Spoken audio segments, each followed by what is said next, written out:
Juan Diego, ¿te parece? ¿Ya? Sí, sí, yo creo que Sí, iniciamos de una vez. sí, permíteme unas palabritas antes de iniciar el curso, por favor. Sí, claro, cómo no. Yo quisiera iniciar el día, esta es la segunda clase virtual que comienza el día de hoy. Quisiera agradecer, la verdad, a Tomás Marante, quien está liderando estos cursos virtuales. Él se acercó al sindicato, conversó con nosotros y vimos la forma de implementarlo y todo. Y la verdad, agradecerle a Tomás por todo esto y que es en bienestar de todos los afiliados e incrementar los conocimientos, ¿no? Entonces, agradecerle también a los instructores, a las personas que van a dictar las charlas, en este caso a Juan Diego, agradecerle por su tiempo, por los conocimientos que va a vertir, y nada, y a ustedes, agradecerles por participar. Esto es bueno porque, como les digo, incrementa los conocimientos y uno se va a volar más tranquilo, ¿no? Con todo más fresco. Entonces, nada que decir y les agradezco por su participación. Y adelante, Juan Diego, por favor. Gracias, Jaime. Buenas noches a todos. Mi nombre es Juan Diego Cángel, para los que no me conocen. Soy primer oficial del 787 y hoy día voy a dar una presentación respecto de lo que es ETO, antes se llama ETOPS, y lo que es el tema de NAT. Está dirigido particularmente en algunas diapositivas a lo que es la flota 787, debido a que este avión tiene una particularidad ahí con el tema de los boletines que afecta justamente la operación ETOPS, pero no está de ninguna manera restringido a las otras flotas bueno, a la otra flota que también hace esta operación, ¿no? Primeramente quiero explicarles cuál va a ser la dinámica que propongo para la presentación. Como es un tema virtual y no hay manera de yo ver quién me está hablando, en caso de que hagan alguna consulta, me interrumpen nada más en el momento que tengan que hacerla, y antes de hacer la consulta les pido que por favor me digan su nombre para saber quién se está dirigiendo, ¿no? Si es que se cortar el internet, se cortar el audio, el video, me avisan de última por el chat de WhatsApp si es que por aquí yo no pudiera verlo o escucharlos, y tratamos de resolverlo, ¿no? Me voy a dar inicio a esto entonces. Primero quiero hablarles sobre el disclaimer pequeñísimo que he redactado aquí.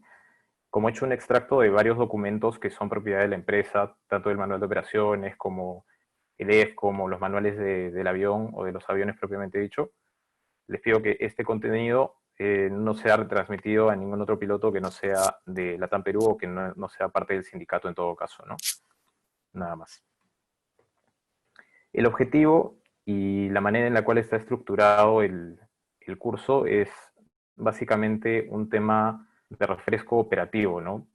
¿Por qué operativo? Porque el tema de conocimientos, de conceptos, como si fuera un curso inicial, todos aquí ya lo hemos tenido, ¿no? Entonces, creo que lo más apropiado, en vista de que estamos próximos a retornar a la operación, ojalá ahora en el próximo mes, en los aviones de la flota Widebody, sería darle una óptica operativa de lo que tenemos que hacer en el día a día una vez que retornemos a la operación, y que esto nos pueda ser útil, ¿no? Porque muchas veces los conceptos teóricos son tantos que acaban aburriéndonos o acabamos olvidándolos porque justamente son muy diversos. Esto está organizado de una manera mucho más puntual, en la que va a ir abarcando temas por fases de vuelo y por responsabilidades que tenemos nosotros dentro del entorno de la operación, ¿no? La presentación está diseñada más o menos con preguntas para que dure unos 30 o 40 minutos. De igual manera, la presentación de NAT es un poquito más corta, pero la dinámica es la misma y está orientado a desarrollarse de la misma manera, ¿no? Este sería el índice del contenido. Vamos a ver en el intro lo que son las definiciones muy puntuales, las más básicas y las que van a ser más importantes a la hora de seguir avanzando en la presentación. Generalidades que pueden ser comunes a ambos aviones y también alguna que puede ser particular para el 787, y el boletín LAN número 66 revisión 1, que es particular para el 787, para los aviones que están afectos de el tema restringido de top 180 y no 330 como debería ser por el tema de fatiga, ¿no? La documentación que vamos a requerir, qué documentos tienen que estar a bordo de la aeronave, qué documentos no necesariamente tienen que estar, sino que es deseable que estén, y sería bueno tenerlos porque son una ayuda, pero de ninguna manera son restringidos a eso en todo caso. Y el tema también de a bordo de la aeronave, ¿no? ¿Qué es lo que tenemos que hacer con esos documentos? ¿Qué información tenemos que verificar? ¿Cómo tenemos que ingresarla al sistema de interfaz de vuelo? Y las recomendaciones finales. Perdón un momento. Ahora sí. Entonces, iniciamos con esto. Las definiciones de manual de operaciones las he sacado de la parte A. Viene una explicación ahí a qué cosa es lo que es ETO, ¿no? Que antiguamente se llama ETOPS y de hecho hay algunas organizaciones de aviación civil todavía en el mundo que le dan ese nombre, pero el concepto es básicamente el mismo, ¿no? Se trata de un vuelo de un avión con 2 o más motores de turbina, pero que está proyectado por encima de lo que sería el umbral de tiempo que es de 60 minutos o que puede establecer la Autoridad de Aviación Civil, ¿no? En nuestro caso, toda la flota, Boeing 767, 787 y 320, tienen 2 motores, entonces todo por encima de 60 minutos es considerado un vuelo ESTO. Los aeródromos de alternativa a esto son básicamente los mismos aeródromos de alternativa que podríamos usar en una operación normal, pero sí tienen diferencias respecto de los mínimos que se tienen que utilizar para temas de despacho. Para el tema de ejecuciones, lo vamos a ver más adelante, nos referimos tal cual a los mínimos publicados en las cartas de aproximación de los procedimientos que vamos a utilizar para ese aeropuerto, pero es importante señalar que justamente ahí en la parte del párrafo del medio, punto 3 señala que los mínimos meteorológicos para los aeródromos de alternativa en ruta tienen que ser vistos en el inciso del manual A, punto 9, punto 3, punto 35, subinciso 5. Entonces, esa tabla sería bueno tenerla en algún momento como una ayuda, ya sea en el celular, en algún punto, porque es bastante extensa y memorizarla pues puede siempre llevarnos a un error. Eso también está incluido dentro de la parte de recomendaciones de cómo manejar toda la información que estamos vertiendo acá, porque hay cosas que efectivamente no son tan difíciles de asimilar, ¿no? Por más que sucedan en el día a día. Otra de las definiciones importantes es el tema del CI, o el Rescue Firefighting Service, o Servicio Extintor de Incendios en español, que para operaciones ETO hasta 180 minutos requiere de categoría 4, y en caso de que las operaciones ETO sean superiores a 180 minutos requiere también de categoría 4, pero adicionalmente el avión debe permanecer dentro del tiempo coberturado de desvío por lo menos un aeropuerto que esté con categoría equivalente a 7 o superior. Las categorías CI, determinadas en el manual de operaciones, para operación que no es ETO, son un poquito distintas. Entonces, sí hay que diferenciar lo que es una operación ETO con el servicio CI o Rescue Firefighting Service de lo que sería un despacho ETO, ¿no? El aeródromo de alternativa en ruta puede ser considerado también el aeródromo de salida como el aeródromo de destino. Eso es algo importante para señalar, porque esto es diferente de lo que puede ser en otro tipo de operaciones, ¿no? Cuando estamos hablando de solamente 60 minutos. En el caso del avión 787 es de 330 minutos, lo máximo para lo que está considerado el tiempo de Extended Diversion, y el caso del 767 es 180 minutos. Para el 320 y toda la familia de 319 y 321 no está considerada la duración del tiempo porque no estamos aprobados para realizar ese tipo de operaciones. En algún momento me parece que sí estuvieron, pero actualmente no. Como generalidades tenemos que revisar lo que son los sistemas significativos para ETO, que normalmente en los aviones que tiene la empresa vendría a ser sistema de propulsión, podría ser también el sistema de bodegas, para el sistema de supresión de incendios. Esos son sistemas bastante importantes para lo que es el ETO, ¿no? Si es que uno de estos sistemas se degradara, tendríamos que considerar si es que el vuelo puede continuar siendo factible bajo lo que es la reglamentación ETO o deberíamos ir a un aeropuerto de alternativa, o en todo caso si el sistema no es tan degradante en este entorno y podemos continuar al destino, ¿no? El combustible crítico también es una de esos puntos importantes que tenemos que tomar en cuenta, para el tema tanto del vuelo al destino como el vuelo a las alternativas que están antes del destino en la ruta de ETO, ¿no? Todo eso lo vamos a revisar en la parte de documentación, que hay ahí puntos jalados del manual de operaciones de distintos capítulos y que sería conveniente tener claro a la hora de revisar un despacho y también a la hora de tomar una decisión si estamos en vuelo. Las tablas de velocidades que ven ahí son también un extracto del manual de operaciones. Establecen la velocidad de crucero con un motor inoperativo para cada tipo de avión. Esto es un consenso más o menos que se hace entre el fabricante y la compañía, ¿no? Y también se establece ahí la distancia recorrida con aire calmo y condiciones estándar para 1 hora o, bueno, 60 minutos a esa velocidad. En el caso de los dos aviones widebody 767 y 787 son 330 nudos, pero varía la distancia un poco, 434 en caso de 767 y 430 en caso de 787. Esta información es buena tenerla para también poder determinar cuál es nuestro alcance una vez que estemos en el vuelo, utilizando las ayudas que nos da el CDU para el tema de FixInfo, para el tema de radio, con respecto de la posición del avión y saber si es que llegamos al destino de donde estamos proponiendo iniciar una desviación, ¿no? Aquí hay otros parámetros que son utilizados para el cálculo de combustible, que es lo que estaba hablando sobre el tema de documentación. Al momento de realizar el despacho, la compañía lo que va a hacer es evaluar distintos tipos de escenarios para evaluar cuál va a ser, para determinar cuál es nuestro escenario crítico de combustible, ¿no? Puede evaluar tanto sea una falla de motor, una descompresión, una combinación de ambas, o podría ser también, incluso hay empresas que consideran lo que sería no una falla de motor, sino una emergencia médica, ¿no? Nosotros personalmente, me parece, por lo que he leído, no consideramos eso, pero es interesante también saber cuánto demoraríamos en caso tengamos que aterrizar sí o sí en la ruta mientras estamos sobre el Atlántico o en algún vuelo EDTO aquí dentro de Sudamérica por algún motivo operacional que no hayan aeropuertos a menos de 60 minutos, ¿no? Este pequeño cuadro también considera todo eso, ¿no? Está justamente ahí graficado la latitud de crucero, el descenso a lo que sería nivel 100 con una despresurización o con una despresurización y una falla de motor, después el descenso a 1500 pies, y lo que sería el holding por 15 minutos en la alternativa. Además de considerar el combustible necesario para la aproximación, pero no está considerando un tema de go around ahí, ¿no? Por ejemplo.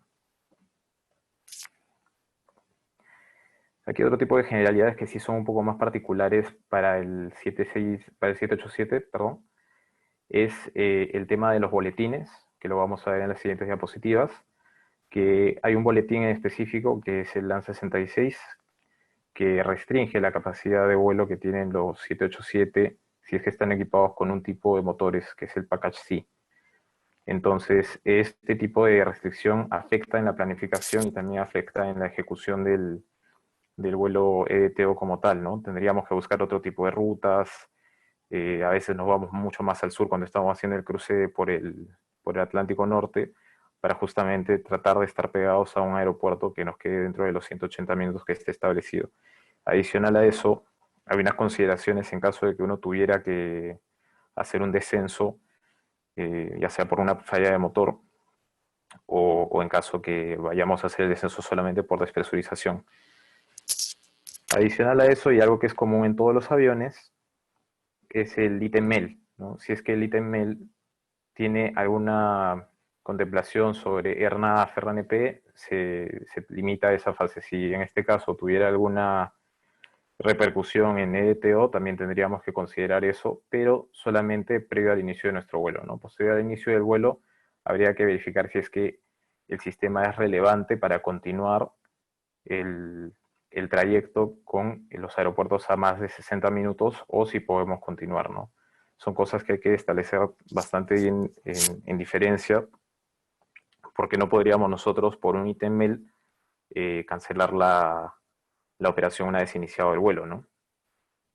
Pero si es que hubiera una alerta de, qué sé yo, el sistema de APU o algún generador o algo que veamos que repercute, que es un ítem para la operación EDTO, entonces sí tendríamos que consultar con operaciones de última y ver si es que nos pueden degradar así y ser redespachados, ¿no? Este es el famoso boletín LAN, bueno, el número 66, la revisión 1 salió recién. Fue creado a raíz de unos eventos que sucedieron con los motores Rolls-Royce. No ha sucedido con la serie General Electric todavía. Y se deben básicamente a una vibración que produce el fan del avión en los stages del compresor que están mucho más atrás, ¿no? Se ha determinado por una investigación que hizo Boeing que las vibraciones que se producen por la alta velocidad de rotación del fan principal deterioran estructuralmente lo que son los álabes de los compresores de presión media, y al romperse estos van jalando todos esos FODs, todos esos debris, los van jalando por todas las etapas del compresor, inclusive llegando a las turbinas, y se produce lo que nosotros conocemos como un in-flight shutdown. Entonces, también han determinado que esto se da solamente en ciertas condiciones particulares de potencia, condiciones atmosféricas, sea de alta densidad de density de altitude, que justamente está señalado aquí. Y por eso mismo es que limitan bajo ciertas condiciones atmosféricas cómo puede ser nuestra operación en caso de que perdamos un motor, para que no tengamos que perder el otro, ¿no?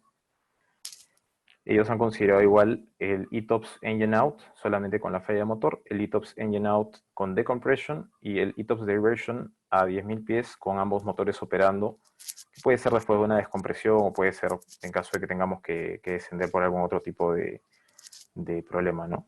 Es importante recalcar acá que las operaciones normales no varían si es que el vuelo no está operando dentro del ambiente EDTO, porque esto solamente está diseñado para restringir la capacidad que tienen de 330 minutos o 207 minutos a 180 minutos. Entonces, con 180 minutos uno está cubierto por los 60 minutos que sería la operación normal, y en caso que tuviera una falla, tiene que hacer todo tal cual lo indica la lista no normal, tal cual lo indican los procedimientos del avión, tal cual lo puede indicar la página de performance en el CDU, para poder realizar el descenso a las velocidades que están publicadas y que va a ir el avión justamente recalculando, ¿no?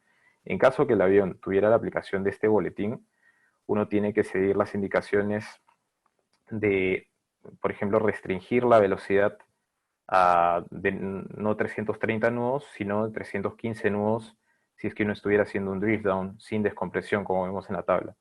Si fuera una descompresión, hay que incrementarla a 340, no a 330, como vimos en la tabla que había publicado la compañía hace unas diapositivas, ¿no?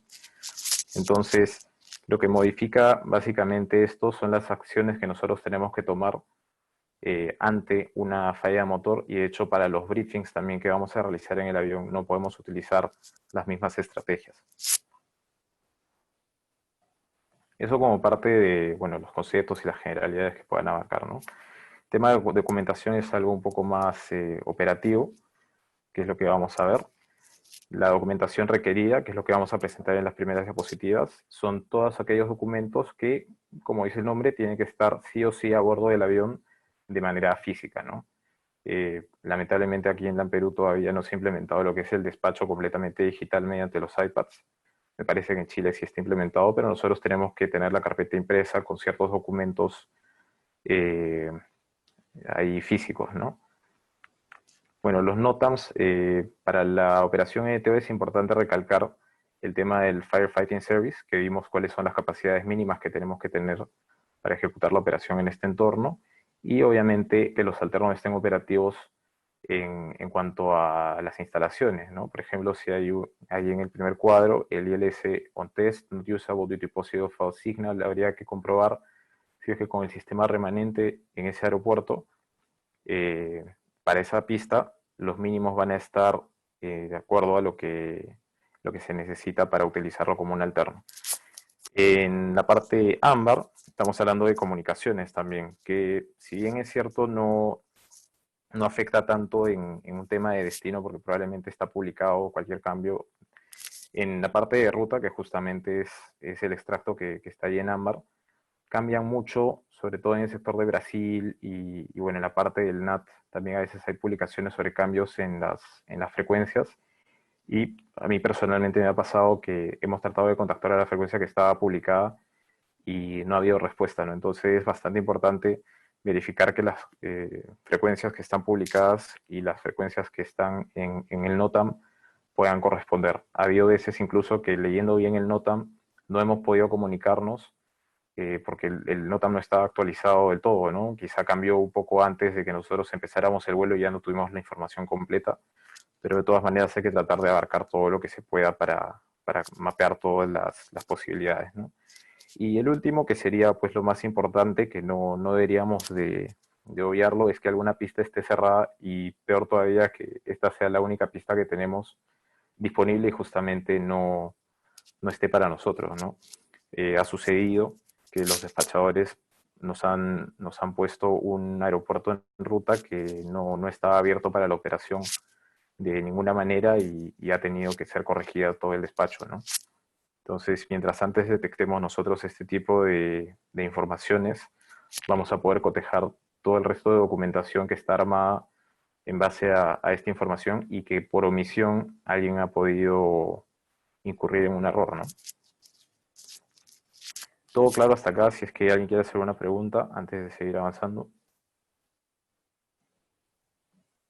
Bueno, otro documento requerido y que es importante señalar acá porque en el manual de operaciones establecen dos posibilidades para este tipo de documento, que una es la digital, que puede ser enviada vía ACARS, y la otra es la que formalmente nos entregan en el despacho cuando arribamos al aeropuerto, que es la física con el plan de vuelo completo, ¿no? El Data and Flight Release completo. El manual de operaciones en la parte A, en el capítulo 9.1, indica que el ACARS Operational Flight Plan no puede ser usado para el envío de planes de vuelo de ETO, debido a que el formato es tan comprimido que no nos permitiría ver si es que han habido cambios en los vientos, en la temperatura, no incluyen esos sumarios que a nosotros nos son bastante útiles por la distancia que estamos recorriendo. Entonces, si es que por algún motivo hubiera un cambio en los pesos, hubiera un cambio en el plan de vuelo por una matrícula, algo así, no es posible, de acuerdo al manual de operaciones, que a nosotros nos envíen solamente el plan de vuelo vía ACARS, sino tienen que asegurarse por parte de despacho que el plan de vuelo nos llegue de manera física con el formato estándar.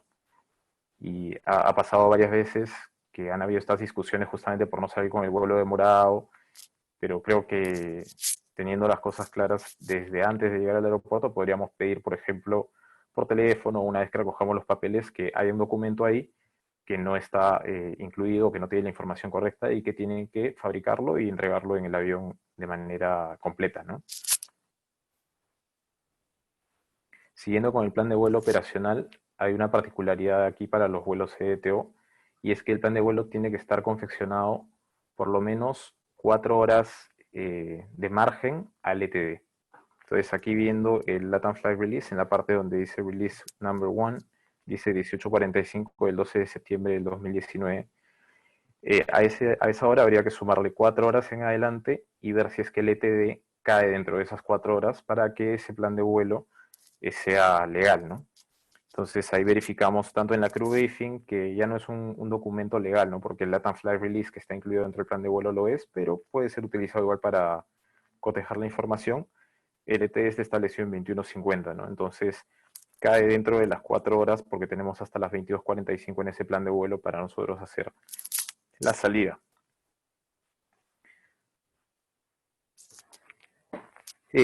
Uno de los, bueno, bastante de los ítems que dice el manual de operaciones que hay que revisar serían la ruta, que está señalada en amarillo, que debería de coincidir la ruta del plan de vuelo operacional con la ruta del plan de vuelo ATS, para que estén homologados y no haya problemas una vez que estemos ya montados sobre el NAT o en todo caso por la ruta que estemos operando. El tiempo máximo de desvío, que tiene que coincidir si es que hubieran restricciones, ya sea por mail, ya sea por el boletín o ya sea por algún motivo que el avión esté penalizado. Y la posición del entry point y el exit point tiene que coincidir también con lo que puede ser la plotting chart y con lo que está justamente dentro no del sumario, sino también de todos los waypoints en navegación en el formato expandido que están en el plan de vuelo, ¿no? Los aeropuertos de alternativa también tienen que coincidir con lo que nosotros hemos visto ya de pronósticos de tiempo, o bueno, hasta ahora con lo que hemos visto de NOTAMs, porque, por ejemplo, ahí si la isla de Sal tiene una pista cerrada, tendría que cambiar ese aeropuerto alterno y nuestro exit y el ETP probablemente van a tener que cambiar también, ¿no?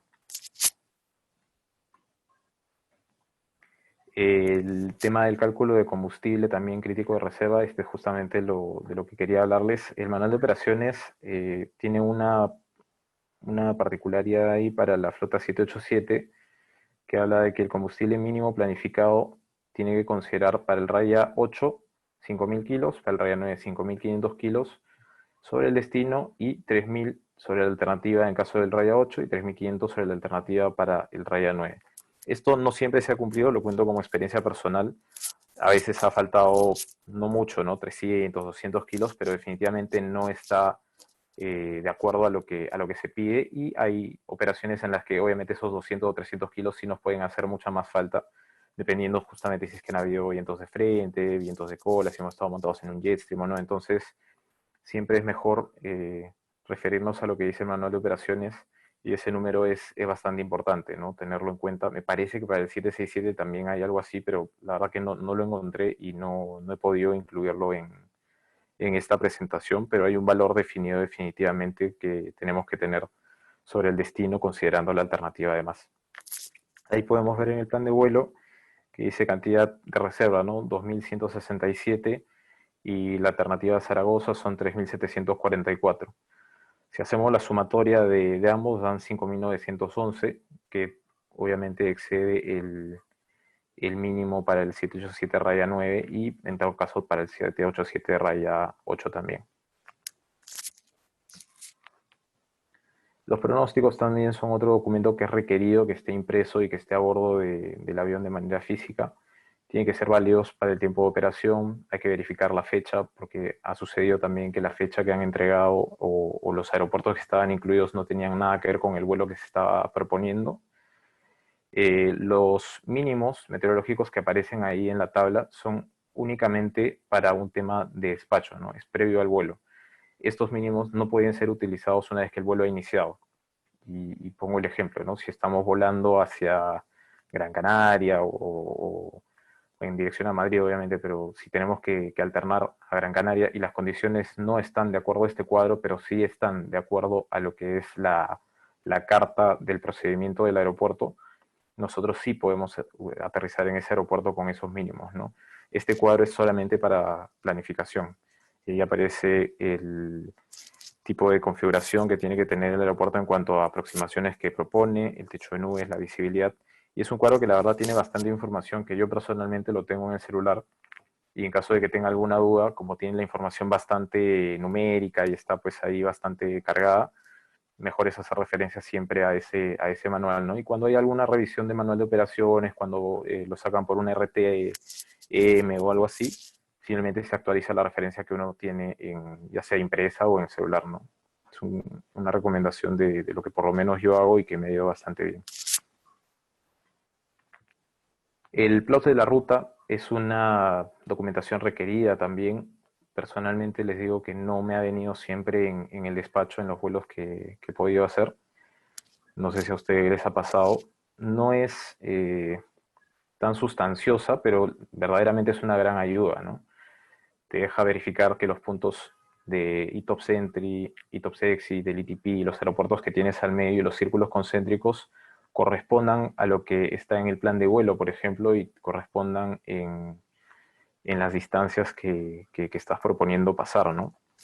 También sirve como una ayuda porque el North Atlantic Plotting Chart ya no lo tenemos a bordo de los aviones, por lo menos en el 787 ya no lo he visto ahí, porque tenemos el ESB, adicionalmente a eso también tenemos los iPads, pero esto te permite seguir detenidamente los puntos por los que estás pasando y los aeropuertos también, ¿no? Entonces, a la hora de trasladar esto al CDU para poder verlo en el Navigation Display es de bastante ayuda como conciencia situacional, ¿no? Y para ir marcando también que el plan de vuelo propuesto coincida con lo que se está haciendo para el EDTO. Esto ya viene a ser una documentación deseable y lo digo en ese sentido porque es documentación que el manual de operaciones no contempla que tiene que estar a bordo sí o sí antes de la salida de un vuelo. Por ejemplo, la North Atlantic Plotting Chart dice el manual de operaciones que puede ser reemplazada por publicaciones cuando sea factible. Eso puede ser en la siguiente estación o de regreso eh, que el avión esté de regreso en la base, y la base puede ser Santiago como podría ser Lima. Entonces es algo que yo no he visto más, la verdad, desde que volaba el 767, pero no podemos demorar el vuelo justamente porque esta información no esté disponible en el avión, ¿no? Tiene unas responsabilidades en caso de que se encuentre por parte nuestra. Ahí están indicadas plotear los tracks del OTS para conocer la posición geográfica de dónde están a lo largo del NAT. Como los OTS cambian día tras día, es bueno saber por dónde vamos a pasar nosotros para mantener la separación lateral adecuada, ¿no? Nosotros volamos rutas random y no deberíamos estar dentro de un OTS a menos que obviamente el vuelo haya sido planificado así. Si vamos a volar una ruta random, también tenemos que poner dónde está ubicada para ver la separación que tenemos con los OTS, y también poner pues dónde están los aeropuertos de alternativa. Al no tener esta opción, definitivamente el plus de ruta es de bastante ayuda. No para ver los OTS, pero sí para saber más o menos por dónde estamos pasando. Y por ejemplo vemos que pasamos por el OCA de Nueva York, que estamos pasando por el de Santa María, y no vamos a llegar a Shanwick ni a ninguno de esos porque están demasiado al norte, ¿no? Aunque han habido situaciones en las que sí hemos volado bastante al norte, pero nunca tan cercanos para llegar a un OTS, ni siquiera aproximarnos, ¿no? Por lo menos en lo personal, yo he volado cerca de lo que sería Miami, Nueva York, hemos llegado casi a Halifax, pero ni así hemos llegado a tocar ningún OTS. Entonces es bastante raro que eso llegue a ocurrir, pero hay que tomarlo en cuenta, ¿no? Siempre. A bordo es las acciones que vamos a realizar una vez que ya hayamos llegado al avión.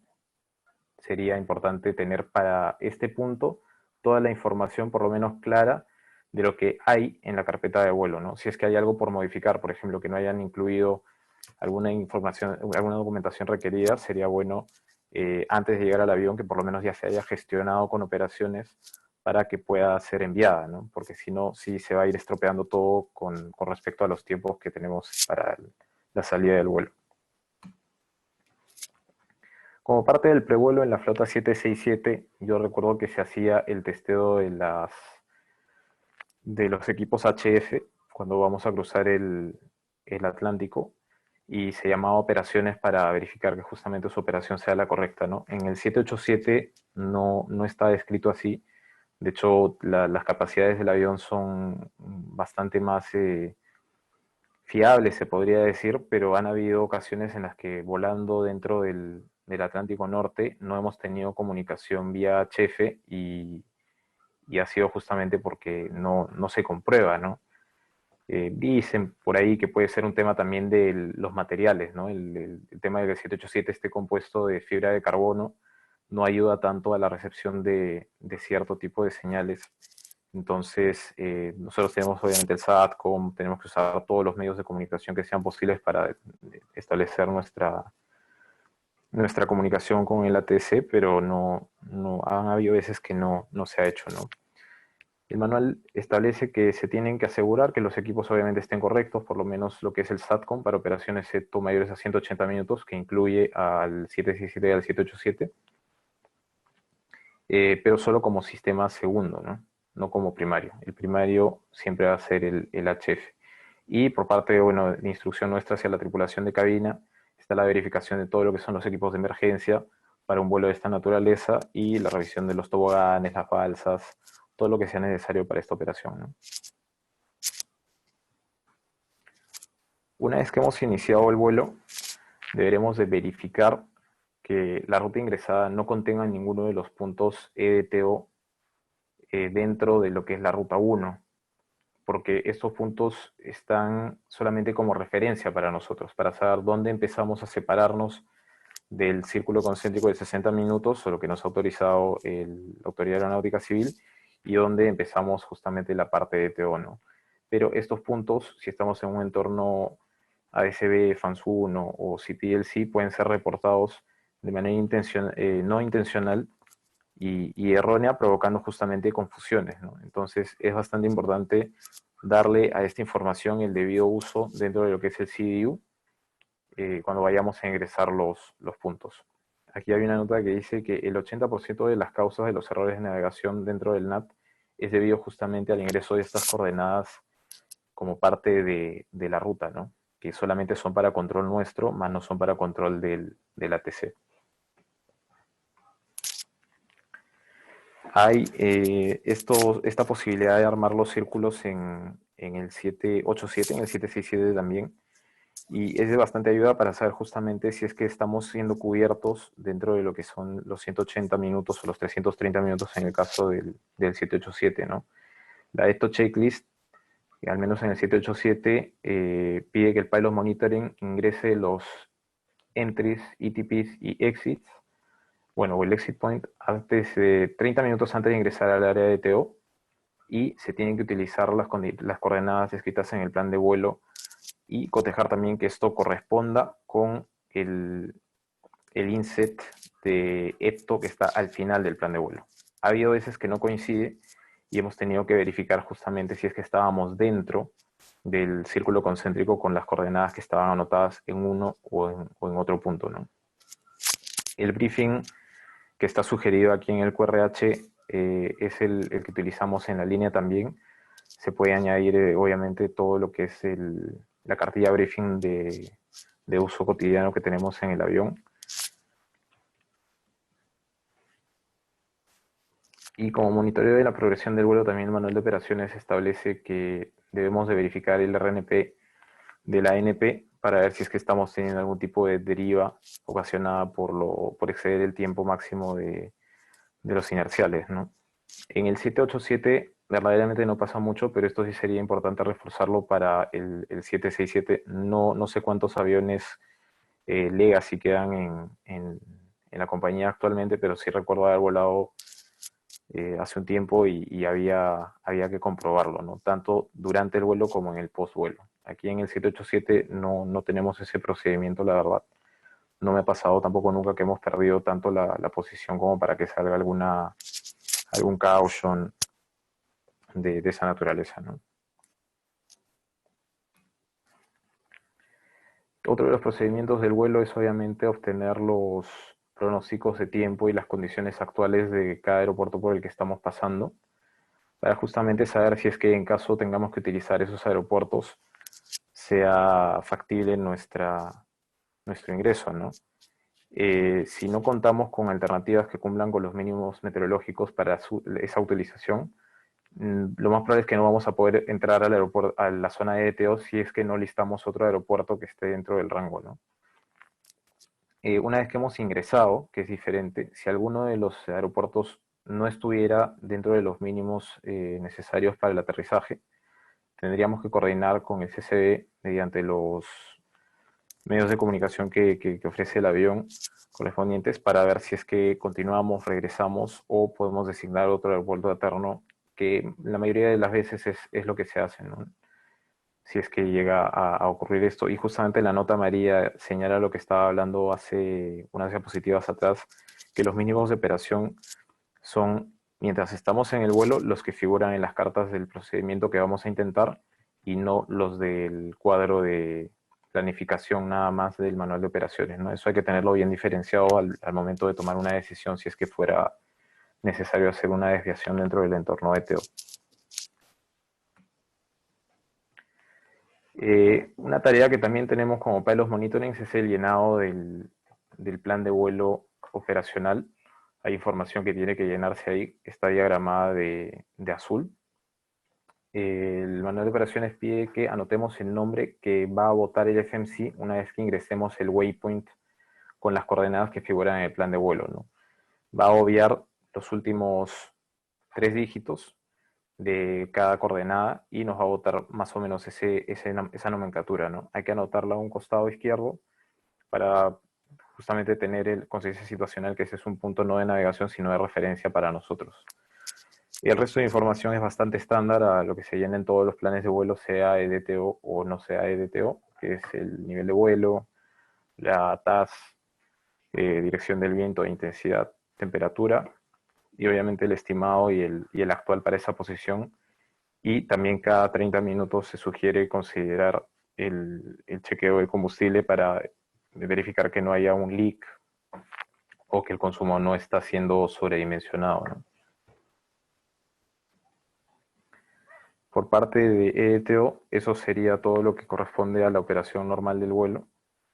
Y las recomendaciones que podemos sacar acá es para estar justamente seguros de que la documentación requerida, que es necesaria en el vuelo, está a bordo o está creada, armada de la manera que debe hacerse. Es recomendable verificarla con antelación, ¿no? Nosotros vamos en la movilidad y tenemos el celular ahí para ver justamente la documentación previa al vuelo en internet. Y creo que siempre es una buena idea verificar qué documento está bien confeccionado, qué documento se ha omitido. Entonces uno ya va con una idea en la cabeza de qué correcciones pedirle a operaciones se tienen que hacer, ¿no? Y no se demore el vuelo. Con respecto a los prevuelos, o en todo caso al ingreso de la información en el vuelo ya iniciado, hay que tratar de hacerlo también con anticipación para no perder el seguimiento de la posición que tiene el avión con respecto a los puntos que tenemos que monitorear, ¿no? Ya sean estos de navegación o puntos de referencia para nosotros por el ETO. También tenemos que tener a disposición la información que justamente es difícil de retener, ¿no?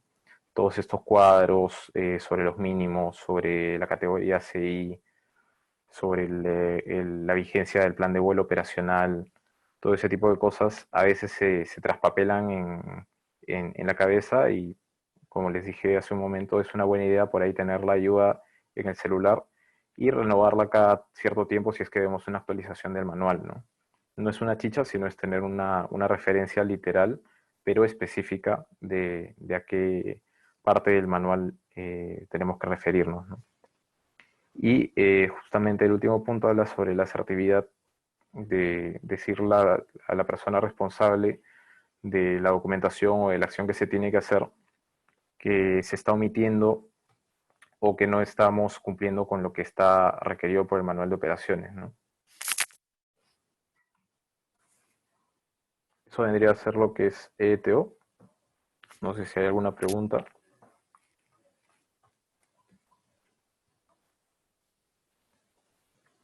Bueno.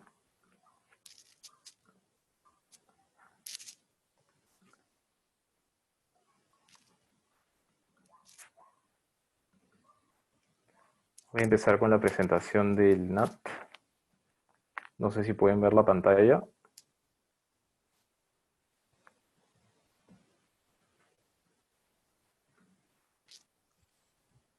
No, no se ve, ¿ah?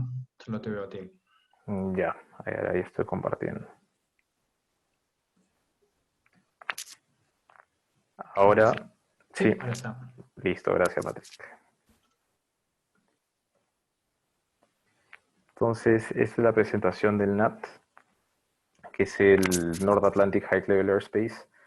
La metodología de la presentación es básicamente la misma, ¿no? Se ha recopilado información de distintos documentos, algunos le pertenecen a la empresa, otros le pertenecen al fabricante, y se pide pues discreción al momento de compartirlos. Si es que quieren, les paso las diapositivas para ustedes, ¿no?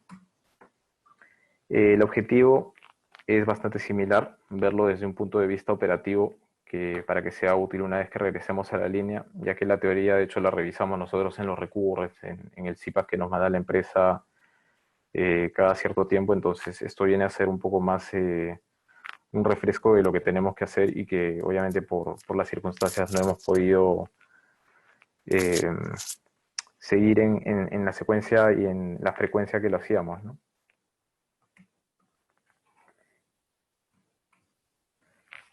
El único documento, bueno, deseable que está listado para lo que es el NAT es la carta de navegación del North Atlantic Floating Chart, que justamente con la aparición del IFB y de las ayudas como el iPad, esto ha dejado de ser un documento requerido, ¿no?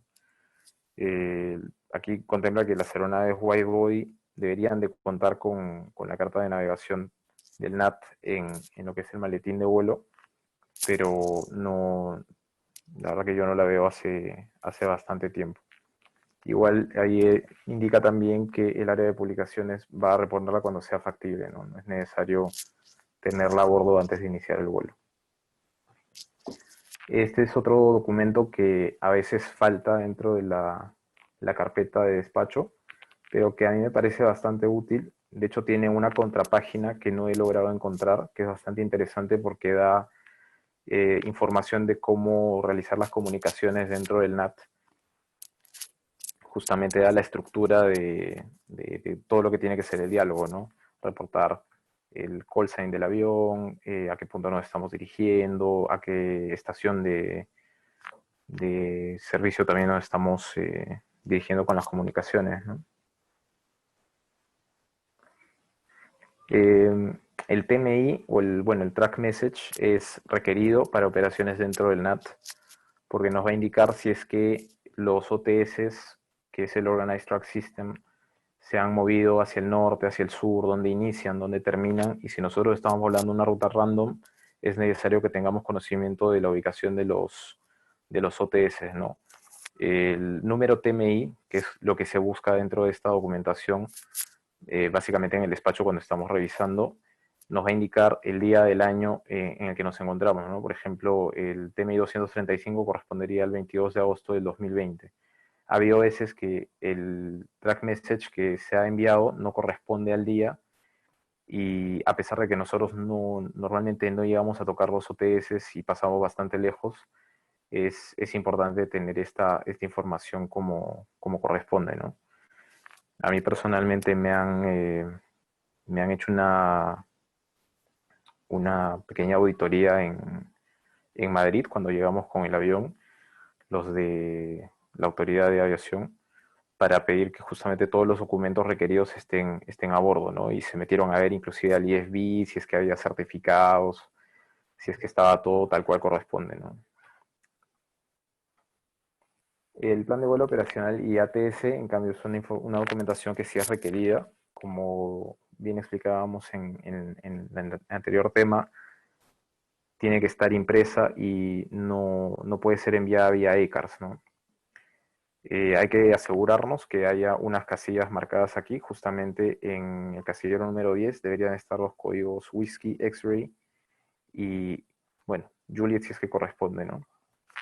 Que indican RBCM, porque el espacio aéreo NAT es RBCM en toda su extensión, la letra X-Ray, que indica que justamente vamos a dirigirnos a ese espacio aéreo, y la letra J, que indica que tenemos la capacidad CPDLC, si es que corresponde para nuestro avión, ¿no? Tenemos que ver que estas letras estén tanto en el plan de vuelo operacional, que está señalado con el borde verde, y también en el plan de vuelo ATS, que está señalado con el borde azul. Ha habido veces que no corresponden y hay que pedir una rectificación de ambos, ¿no? No corresponden ya sea por fecha, por matrícula, inclusive por tipo de avión. El formulario máster de navegación es un documento que nos sirve a nosotros para guardar registro de la navegación del avión diferenciada de los puntos que no corresponden a estas funciones, ¿no? Por ejemplo, se tiene que incluir todo lo que es la autorización oceánica, los reportes de combustible, viento, temperatura, todo eso, ¿no? Y hay que seguir la secuencia justamente desde que iniciamos el NAT hasta que salimos de él. No deberían de incluirse dentro de este formulario las posiciones que no corresponden al NAT. El PLOS de ruta, que es una operación documentación requerida para lo que es el NAT también, que como explicábamos, pues da bastante conciencia situacional de dónde estamos y hacia dónde estamos yendo, si corresponde con lo propuesto por el plan de vuelo, ¿no?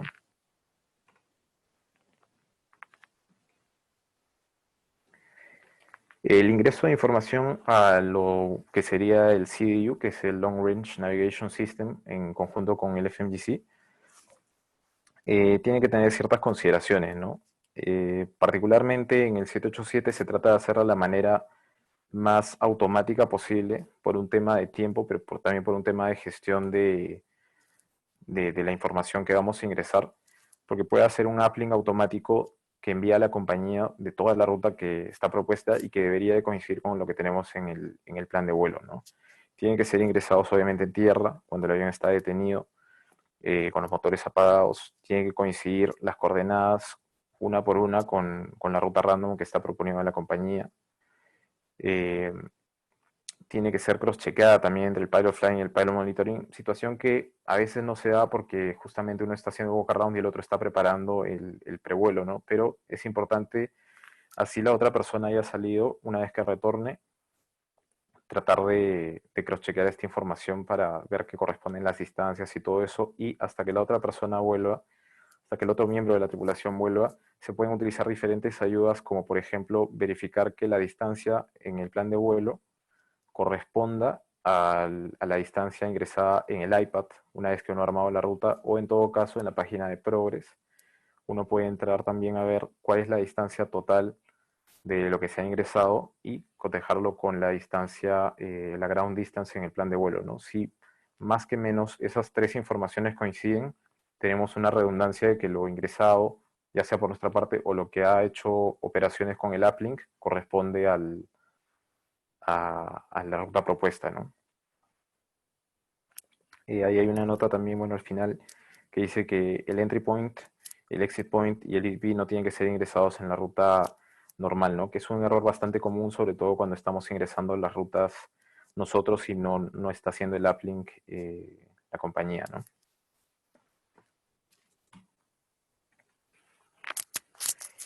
Esta verificación de la ruta ingresada es la misma que se hace para ETO, y bueno, tiene que hacerse justamente por el tema de que si estamos en un entorno CPDLC o ADCB, esta información de puntos va a ser mandada, ¿no?, al sistema y se va a tomar como si fuera parte de la navegación. Y esto no debería ocurrir, no es deseable que así se dé.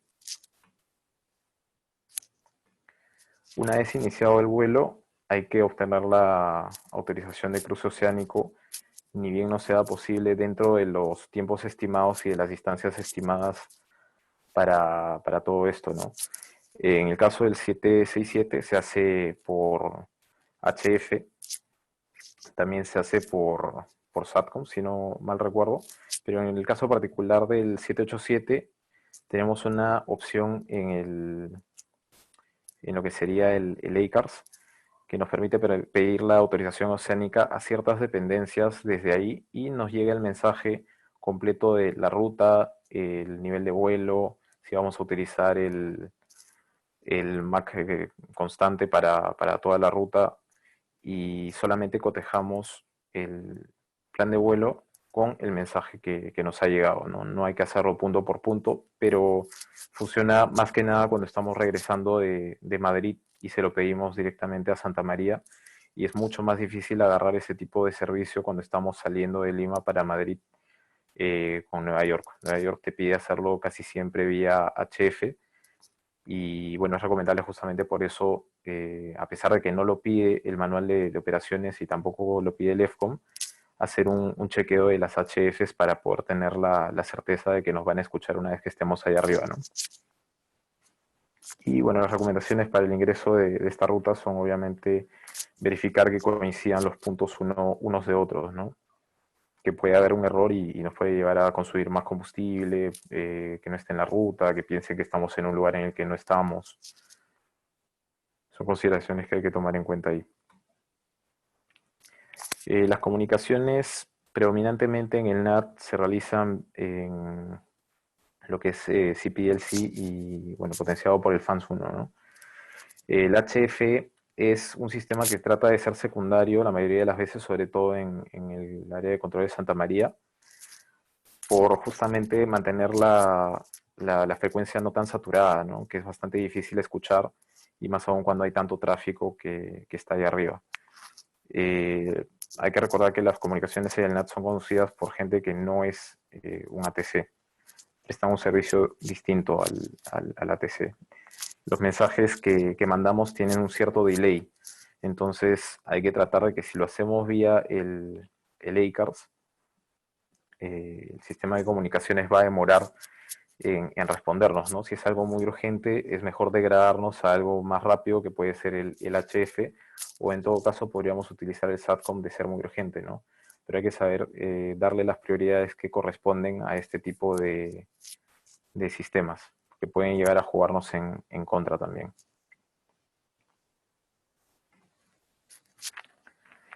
Parte de la verificación también es que si estamos volando desviados de la ruta por un tema de mal clima, o si vamos a desviarnos debido a tráfico o porque tenemos algún requerimiento para hacerlo, hay que verificar que regresemos a la ruta en la secuencia de los puntos que tendríamos que seguir, a menos obviamente que no nos sea posible por mal tiempo directamente sobre el siguiente waypoint, ¿no?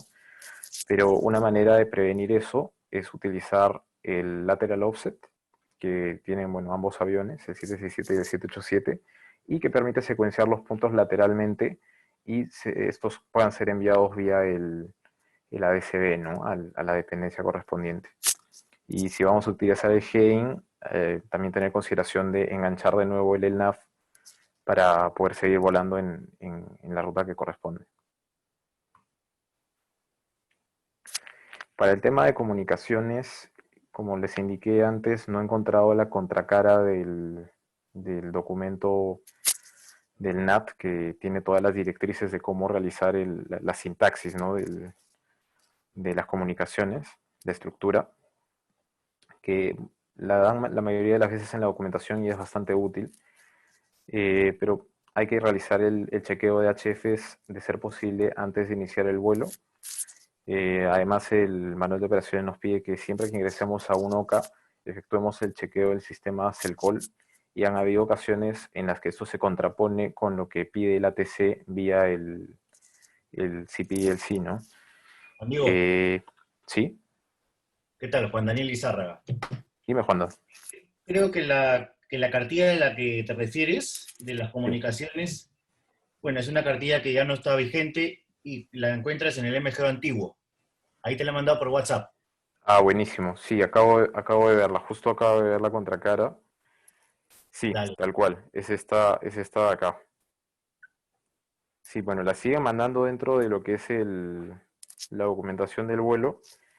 Me parece como referencia, sobre todo para los ejemplos de solicitudes de autorización oceánica, puede ser bastante útil, ¿no? Para guardar los formatos y bueno, las formas que pide el ATC, pero como bien indicas, es información del antiguo manual de operaciones y habría que manejar con cuidado todas las demás directrices, ¿no? Bueno, siguiendo con el tema de comunicaciones, gracias, Juanda. Dale. A veces se contrapone el CELCOL con lo que pide la dependencia de LOCA, ¿no? A veces piden que no se haga el CELCOL check para no saturar la frecuencia, sobre todo en el área de Cayenne, pero más adelante con Nueva York a veces no es posible comunicarse justamente por los problemas que podemos tener de recepción, y ya no hay manera de hacer el circle check. Entonces demoramos en comunicar información que puede ser relevante justamente antes de entrar al NAT, que hay que comunicarnos con cierta anticipación, ¿no? Bueno, el procedimiento que estábamos hablando antes para los temas de desviación, que es mucho mejor utilizar el SLOP, que es el lateral offset que tienen los aviones, para toda la región NAT, porque se mantiene la secuencia de los puntos que están propuestos como parte de la ruta, ¿no? Y bueno, toda falla que se presente hay que tratar de comunicarla por todos los medios que sea posible si es que no llegamos a conducirla, ¿no? Si es que no podemos hacerla por HF, lo haremos por SATCOM. El CPDLC verdaderamente es lo más lento porque tiene que procesarse esa información, aparte hay que introducirla en el teclado. Entonces, para algo urgente no es la opción más adecuada, ¿no? Como registro de información o responsabilidades que tenemos, ya sea el pilot flying o el pilot monitoring, está el plan de vuelo operacional con la información que señalamos, no solamente para los puntos CDTO, sino también para los puntos de la ruta, tema de nivel de vuelo, TAS, viento y temperatura. Y bueno, el chequeo de combustible cada 30 minutos es lo que sugiere el manual de operaciones, ¿no? El formulario máster de navegación también es una responsabilidad dentro de la información que tiene que registrarse y que tiene que guardarse posterior al vuelo. Y se tiene que, bueno, indicar, a pesar de que nosotros hayamos recibido la autorización vía CPLC, hay que anotar en el máster de navegación cuál ha sido la ruta solicitada, que se puede hacer referencia a que fue la del plan de vuelo, con el número de plan de vuelo que se liberó. Y la ruta autorizada también se puede hacer referencia a que está incluido dentro de la impresión del sistema ECARS, ¿no? que tiene el avión.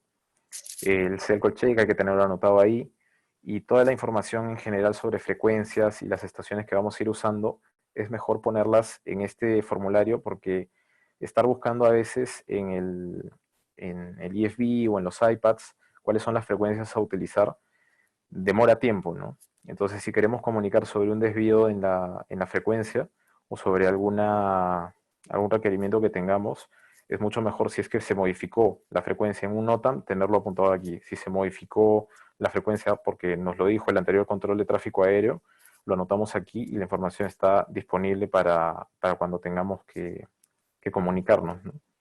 Y bueno, el tema de los position reports, de igual manera, a pesar de que se tiene que llenar progresivamente tanto el tiempo, el nivel de vuelo y el número MAC con las otras consideraciones meteorológicas, siempre es bueno rellenar toda la tablilla con los puntos que estimamos pasar, ¿no? No la información de los puntos, porque obviamente si no hemos pasado todavía por ahí no la tenemos, pero mantener el registro de cuáles sí son los puntos del NAT, para que en el relevo de tripulaciones estén al tanto de dónde hay que hacerlo, ¿no? Muchas veces nos mandan más al norte o más al sur, y los puntos de ingreso cambian.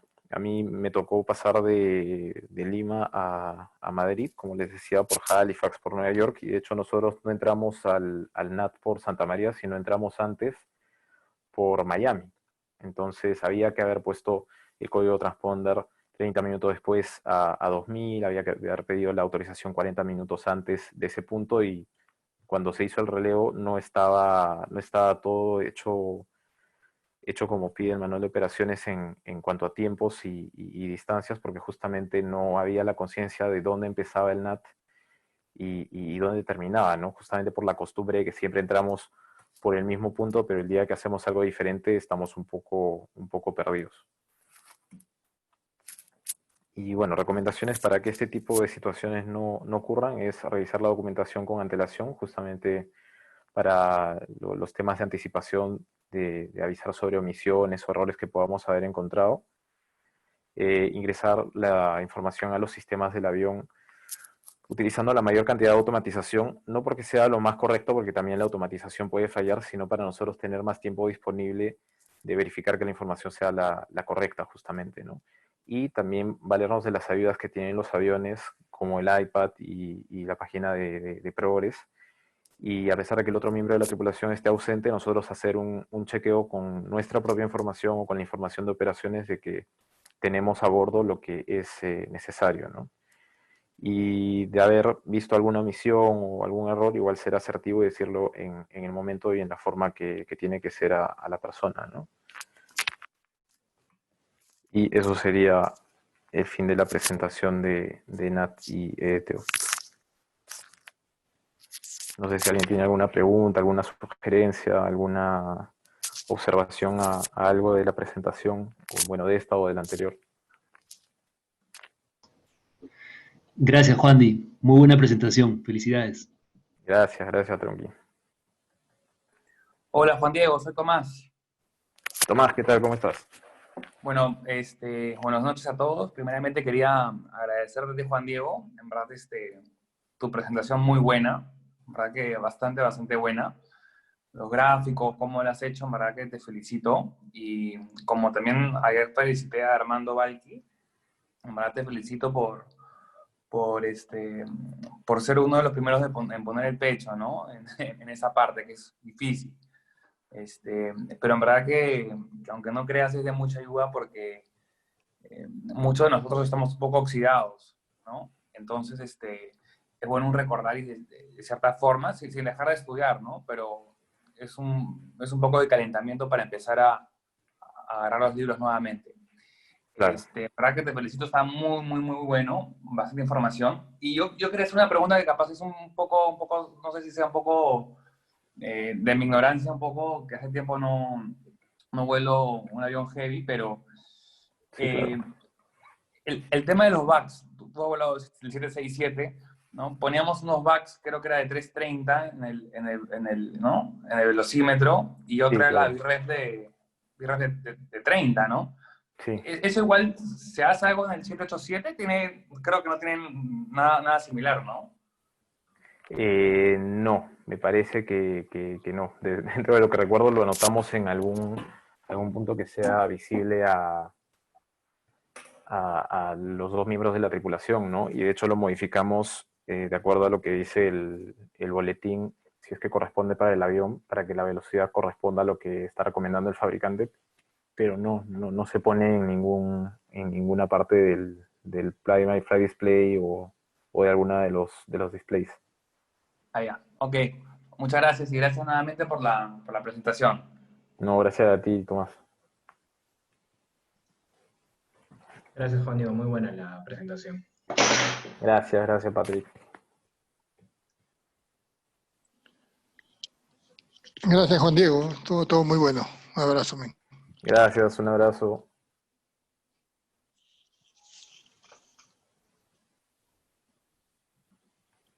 Bueno, por mi parte ha sido todo. Espero que les haya servido la presentación. Como les decía, ha sido más que nada un enfoque operativo a lo que tenemos que hacer, no tanto teórico. Y voy a coordinar con Tomás o con algún miembro del sindicato para hacerles llegar las diapositivas, que son un compilado de varias partes del manual de operaciones, ¿no? A veces es un poquito tedioso estar buscando de una u otra referencia, pero ahí se los mando a ver si es que a alguno les es de utilidad. Gracias a todos por haber venido y nada, cuídense. Gracias, Juan Diego, ¿ah? Muy buena presentación. La verdad, como dijo Gracias. Tomás, está dejando la valla muy alta, igual que ayer Armando. Muy buenas presentaciones, los felicito realmente.